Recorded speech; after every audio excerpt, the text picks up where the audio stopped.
Alright, got Travis here. As you can see, I already got a little muddy just checking out the spot. It's kind of grassy and mucky and swampy, so I don't know. We're not going to try to get stuck. We're just going to try to fling some mud, but we always say we're not going to try to get stuck. So someone always ends up getting stuck. And that someone's usually me. Yeah. But last few times Travis never had his truck. But now we have a truck, so. Yeah, so this is the first time Travis is mudding with this truck. Travis, you want to introduce your new truck? This is my new truck, same tires and rims? Same tires and rims off of the blue truck. Yeah, 2003 Chevy Silverado, half ton. You still got the blue Chevy that you guys made fun of. Yeah. Thanks, guys. Sorry. Most of my subscribers are Ford guys. Yeah, that's true, I guess. I'll try not to be a pussy this time, so. Alright. Alright. Shall we? Yeah.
On the other end over there. This is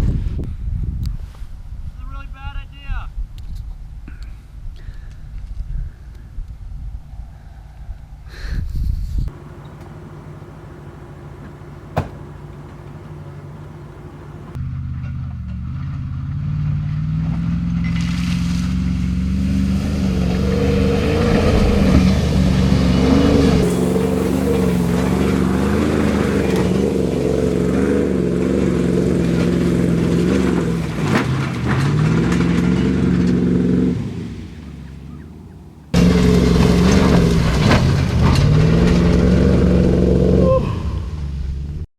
Alright, so here's the situation. Hit a hole in the swamp.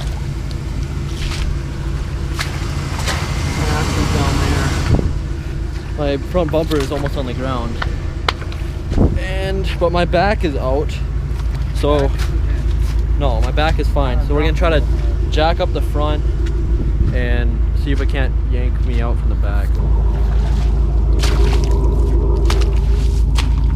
Just so you know, like, besides today and yesterday, the temperature outside has been like below zero and stuff.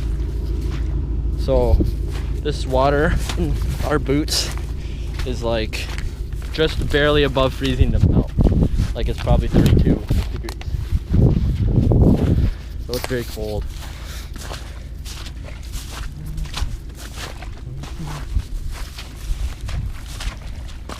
Oh gosh. Know what I'm saying?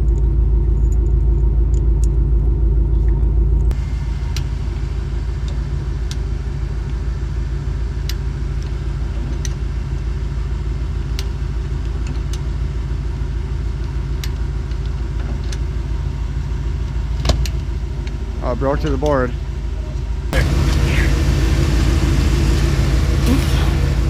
Okay, handyman is up. Got this front part lifted out. Hi Travis, I'm gonna go for her.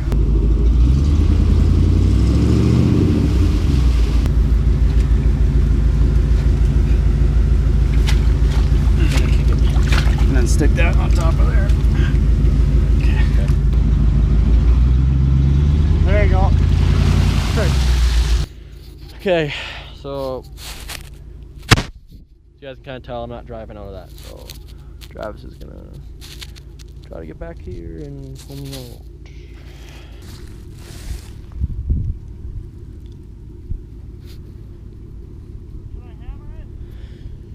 Yeah, don't go through my ruts though, go to the left of them.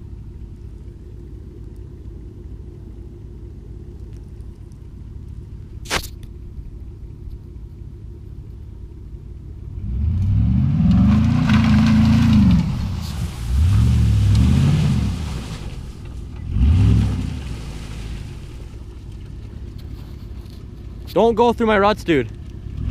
Commit, you gotta commit though. I said not to go through my ruts. Yeah, you went through my right rut. You're in my right rut. Hold on.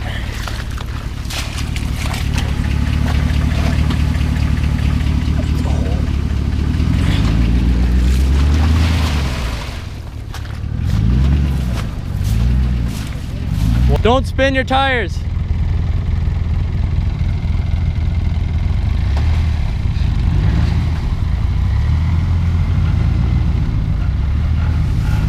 Yeah.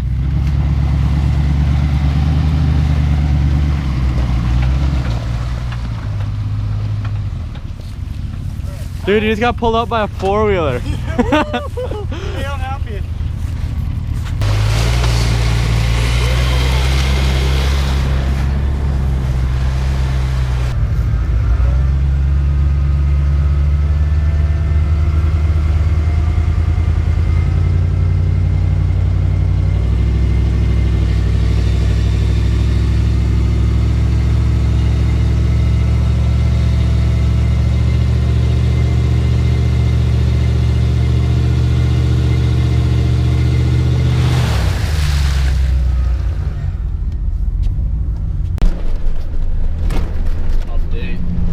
Still stuck at 7 o'clock. It's gonna start getting cold soon and it's gonna freeze in. And then it's gonna be stuck in the swamp until spring where it'll melt and then it'll sink and then goodbye my truck. There's all the wood we cut. Got a bunch of wood and a couple pallets, so it should be fine.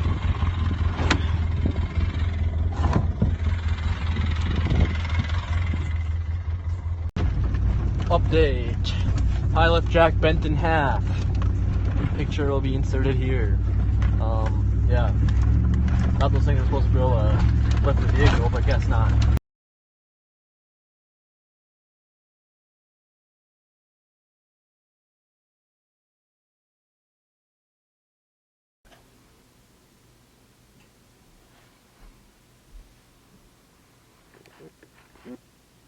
So, all my cameras died. So I'll just do a little recap what happened after the last clip I took. Travis ended up leaving. We shoved a bunch of boards under it, jacked it up a bunch, bent one jack, got a second jack. We were so close, like we were pulling at the back of the four-wheeler and then we had wood in and it was so close to being out, like up on the wood ramps I put in the back, so close, and then my tires just kicked loose, went all the way down and sunk even more. So what I did was, well, Travis left, his parents wanted him home. This was like 9:30 at this point. Then I got a little snack and got the tractor and every single chain and strap that we owned, and it was barely long enough to reach my truck. And then we were able to pull it out a little bit, the tractor, get it like 5 feet out. And this was like probably 100 feet of chain and strap. And we were able to, because the tractor had to go on solid land, because obviously it's not going to be able to go out in the swamp. But we were able to pull it out. We were able to pull it out like a few feet, and then it just like stopped. So I had to jack one side up a bunch, and shove ramps, like the boards, ramp things, just boards as ramps under the tires. And it was really sketchy because I had that jack like kick out of me like 3 times when we were doing this. It was really sketchy. And then, because what I have to do is put some boards under it to jack it up because it's in a swamp, so the jack wants to push down instead of lift up the truck, so I just put a bunch of wood under it. And then I do same thing on the other side, jack it up, put boards under it. And where my truck was before the hole was in, when I had my waders on, I like fell, and it went up to like over my hip, and I still wasn't touching a bottom because it's those floating bogs, which they're just bottomless. But yeah, so I got those ramps under the tires, lifted it down, and had the tractor pull, and I was finally able to drive her up. And then my back end went in the holes, and I was like almost vertical, but we kept pulling, and I was able to finally get her out. And good thing I did, because that was the last warm day that we had. That was a 50-degree day. By the time we finally pulled it out, it was probably in the 20s or teens. The temperature just dropped, and everything probably froze last night, and especially today. As you guys can see, it's snowing. And it's like in the teens out. We have 50-mile-an-hour winds, and it's supposed to get down below 0 this week and stay cold for a while. So my truck would have been frozen and stuck in there for a long time until spring. And then I don't even know if I would have been able to get it out then, because when stuff's thawing, those bogs, is like I said, they're bottomless. So my truck probably would have just sunk. So it was either last night or never, basically, for me to get my truck out. When I finally got it out, it was like 12 o'clock too. So it was definitely a long night, but I got her all out, and I'll probably go over her in a different video if I make a video on it. But it's just parked my driveway right now. My odometer and speedometer wasn't working when I pulled it out, and my one mirror is bent up. So we'll have to look into that. And then I also have to drain my front diff before I drive it, because I'm sure it got water in it. But yeah, swing Cullen, Up North Outdoors, so like and subscribe and share and all that good stuff, because I want to at least get something good out of this.